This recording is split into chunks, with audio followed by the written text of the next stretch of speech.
Hey guys, welcome back to my channel. My name is Kirsten and this is Small Bobbins. So today I'm going to be going through some of my winter sewing plans. I'm hesitating to say that these will be November plans because there's quite a lot of them. So I think if I just stretch it out and tell you that it's going to be the entire season, then maybe there's a better chance that I will get all of them done. So there's quite a lot that I want to show you today, so let's just jump right in. So for my winter sewing plans, I've really taken a good look at my current wardrobe and what's working and what's not working. Maybe you've heard of the account Slow Fashion October. It's kind of a monthly reflection on fashion and style, sustainability, and kind of how it all works for your own wardrobe and lifestyle. And I've taken it really seriously. You can check out my blog, smallbobbins.wordpress.com, and see kind of what I've written for each of the weekly discussion prompts and how I've been getting along with the different action items. It's really asking you to do things like go through your wardrobe, the entire thing, and really kind of give it a good hard look about whether it's working for you, whether it works for your lifestyle, and just a whole lot of different things to think about. And it's been a great way for me to look at what I have and think about what I'm missing and then plan my sewing around that. Looking at my wardrobe and the things that I've made in the past few months, past few years, kind of looking at what works and what doesn't work, I can see I'm missing a lot of things that go together with each other. So I'll make these accent pieces with the thinking that, okay, this is a really loud, crazy print skirt and I can wear it with a plain white shirt or a plain gray shirt or a plain black shirt or a plain navy shirt. And it turns out I don't have any of those plain tops. So I'm really kind of looking for things that maybe push my style a bit outside of my comfort zone. So maybe some new colors, some new prints, but also looking at things that will work well together with each other and that can mix and match really well. So with that in mind, that I want to focus on making things that work well with a lot of other garments that I already have, let me show you what I'm planning on making. So, first up, I'm planning on making at least 3 bodysuits. So I've got this really cute striped knit that I got at the fabric sales, which is a Belgian fabric shop. Usually they sell kind of ex-designer stock. My only worry with this, it's really cute, but it only really stretches one way, which is really not the best for bodysuits, but I think if I lengthen the bodice of the pattern that I'm using, it should work.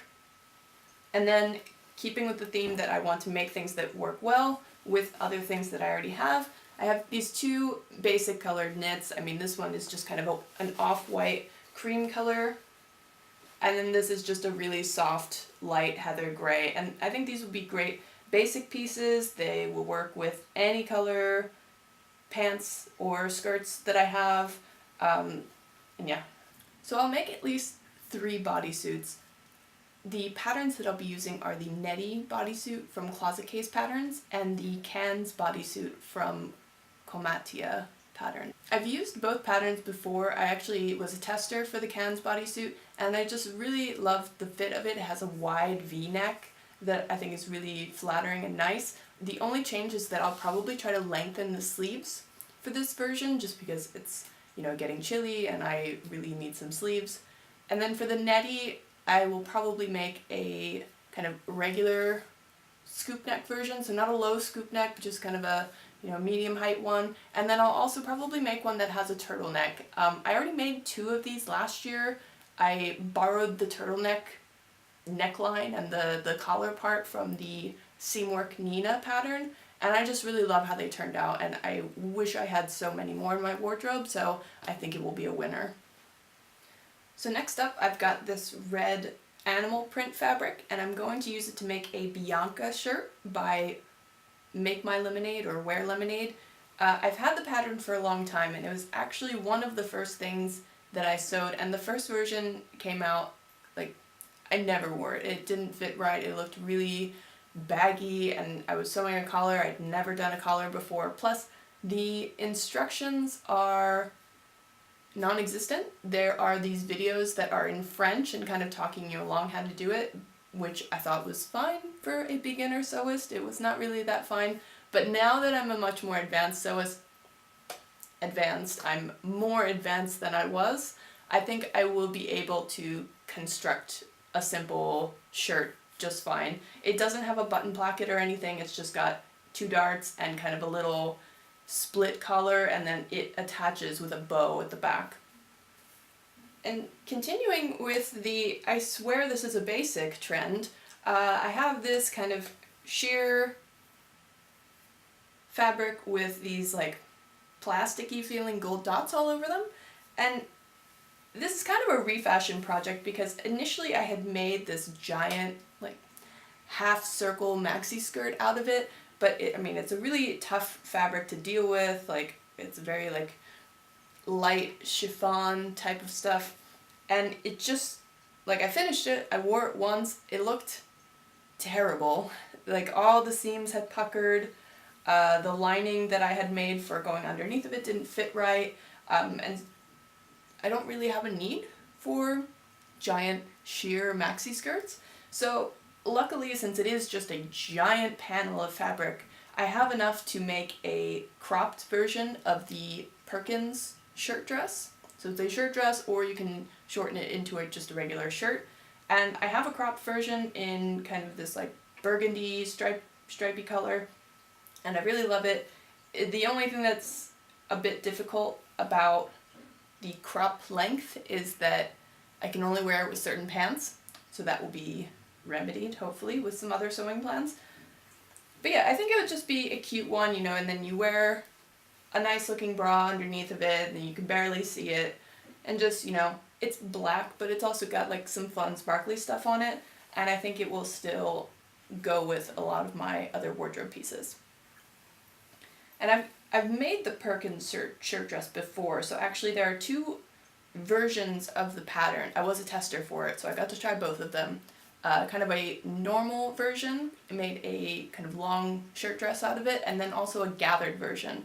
And it's not really very serious gathering, it just kind of adds a nice bit of volume, and so I think it will look really nice with kind of this sheer floaty fabric. And next I have the Kabuki shirt by Paper Theory, and this is another one that I've made before. I really liked how it came out, and so I'm excited to make another one.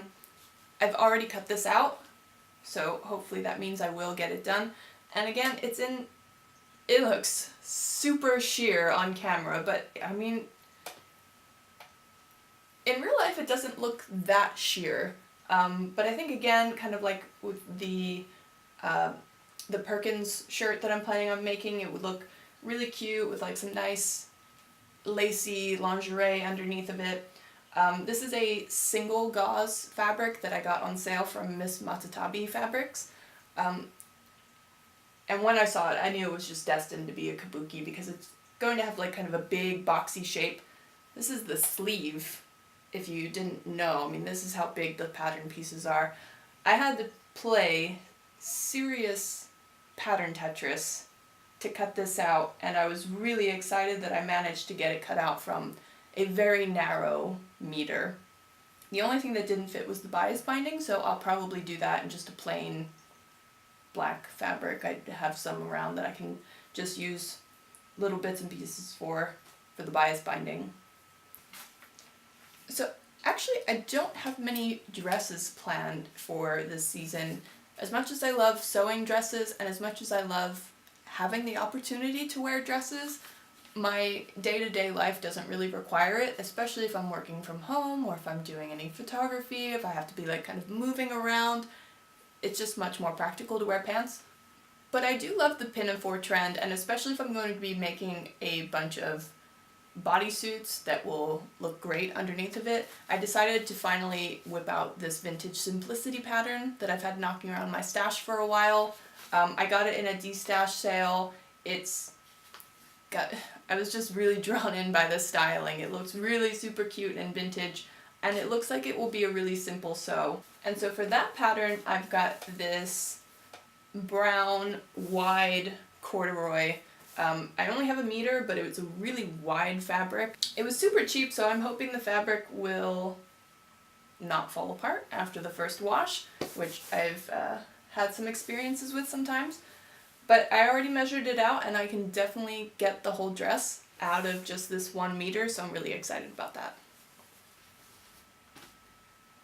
So I'm a bit of a hoarder when it comes to stretch denims. If I find a good deal on them or an interesting color, I kind of can't help myself and I just buy a lot of them. So for this season, I've got this very light gray, and then I've got kind of a darker, it reads very dark gray, but it kind of looks like a classic denim blue as well, just like a muted tone. So I'm planning on using the ginger jeans for at least one of them, maybe both, but I've also got the Lander pants pattern from True Bias. I've made the shorts before, and you know, they turned out great, and so I'm thinking of maybe trying the pants version.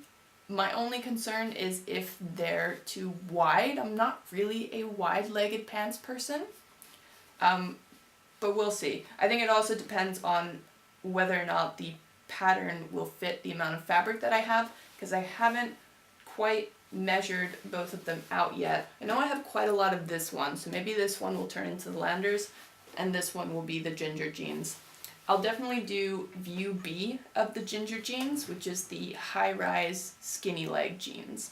I've only made 1 pair of ginger jeans so far, and I used a really crappy denim, so they bag out really easily, which is disappointing, but at least from wearing them for a while now, I know what changes I need to make in order to get a better fit next time, so I'm excited to dive into that. So one pattern that I've been excited to make for a long time, I was planning on making it last winter and then just never got around to it, but I bought it as soon as it came out, was the Amsterdam blazer by Oraguese Patterns. I really love the lines of the pattern. I really want it to fit well, and so I'm going to make a test version first out of this kind of uninspiring dark brown fabric. It's got some very light pinstripes on it, and I bought it from a discount fabric store, so I don't feel too bad about possibly messing it up. But I feel like I could also end up wearing this if it works out okay. My concern would be that it wouldn't actually match with a lot of stuff that I have, but I think just regular blue jeans or gray jeans could work with it, and then a simple top underneath. But if that goes well, I would like to make another version, but I don't yet have fabric for that, so we'll see how this one goes. For my next outerwear project, this is actually one that's been haunting me for more than a year now. It's the Gaia quilted coat from Named Patterns, and actually I have all of my pieces cut out and waiting for me, kind of slowly fraying, all still pinned to the pattern pieces. I'm going to be making it with a dark navy blue wool and this super luscious gray cashmere wool blend. I don't know what's taking me so long with it. I cut it out last year. I tried to add all these extra things, like some welt pockets on the interior and extra interfacing that kind of went beyond the instructions. I watched a Craftsy class all about tailoring techniques and was like, I'm going to do all the tailoring on this coat. And I think that really scared me off of it, and then So My Style came around in February and I made the Rumana coat, and my poor Gaia coat just got shoved into a tote bag that I had laying around. But this season, I'm finally going to get around to it. I promise. I will do it.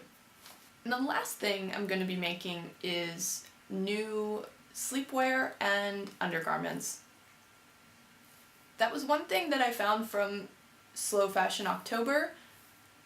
I mean, my day-to-day wardrobe isn't that bad. I talk about needing a lot of new clothes and, oh, I have nothing that goes with this. It's not really true, but when I look at things that are really not doing so well, it's my pajamas and my bras and underwear. As a busy mom, that's sort of the stuff that I let, fall to pieces. I'm still wearing the same grubby t-shirts from before I ever got pregnant, which we're looking at like 5-6 years ago now. Yeah, and I think I just really need to treat myself with some nice pajamas and undergarments, so I'm planning on making a bunch. So first up is the Evelyn romper from Ohhh Lulu, and I'm actually going to be making it in a knit. This is a really nice knit fabric from Froy and Dind. So it's organic, it's super soft, and I've made a t-shirt from this, so this is just a scrap piece that I have. I think it will be big enough, and I think it'll just be a comfy night piece to wear. Next, I have this super fun print with kind of old school swimmer ladies on it. They all have little bath caps on them. There's little sailboats. I got this fabric. It's a pre-cut 1.5 meter piece. So in Belgium, and probably other like European countries, maybe France as well, they just call it a coupon. And so I bought it at a fabric sale, like a big fabric sale, and they just had tons of these pre-cut pieces laying on a table, I think for €6 each. And so it's pretty light, it's pretty sheer as well. I think if I were to make a blouse out of it, it would be too light and too patterned, and I wouldn't actually end up wearing it, so I think it would be perfect for pajamas. I have a pattern from Make My Lemonade, a pajama top, so it's still available for free on their website, but again, they don't offer any instructions except for a French sew-along video. So I'm going to try my hand at that. I think it would make a really cute pajama top and nice to have. I think it would be really nice to have kind of a real fancy pajama top. So if I have any leftover, I'll try to make a pair of shorts with the leftovers. Either the shorts from the Fifi pajamas by Tilly and the Buttons, or the spring shorts from Peppermint magazine. I'm not really sure if that will work though, because the shirt is going to take a lot of fabric anyway. We'll see. This is kind of a stretch plan. If I really need more stuff to sew, then I'll probably get around to this. And last but not least, I have a couple bras planned out. So you might have seen, I've already posted a couple sneak peeks of these on Instagram. I'm just at Small Bobbins there. So first up, I have this bra kit that I got from Studio Costura, and I'm going to use it to make a Hanna bralette, which is actually her own pattern. So it's really nice. The kit is designed to work really well with the pattern. She had a sample made up with this kit, and it just looked super cute, so I decided I wanted one for myself. And I already have the pieces cut out for that, so that is a good sign that I will probably get to it. And then I also have a Noelle bralette planned, which is a pattern from Madalynne. It's a free pattern, so that's super awesome. And I'm going to be using this navy blue lace. So maybe you see that there are a couple pins stuck in there. My lace wasn't quite wide enough to fit the pattern pieces. They are quite large pattern pieces. And so I'm just piecing them together so that I get that full piece. And just using a zigzag stitch, it'll make it really easy. You won't be able to see the stitches, but you'll still get that full effect. And my lining does fit the entire piece, so I think the fact that the lace is pieced together won't be that big of a deal. Hopefully. So thanks for watching, guys. Those are my plans for this month. I hope you like them. If you have any comments or feedback or opinions about these, feel free to write me a comment below. I'd love to hear anything about your sewing plans as well. And I will be back soon with another video about hopefully showing you my finished makes. Be sure to subscribe if you haven't already, so you can be sure to see that video once it's ready. And yeah, if you like this video, feel free to give it a thumbs up, and I will talk to you soon. Bye, guys!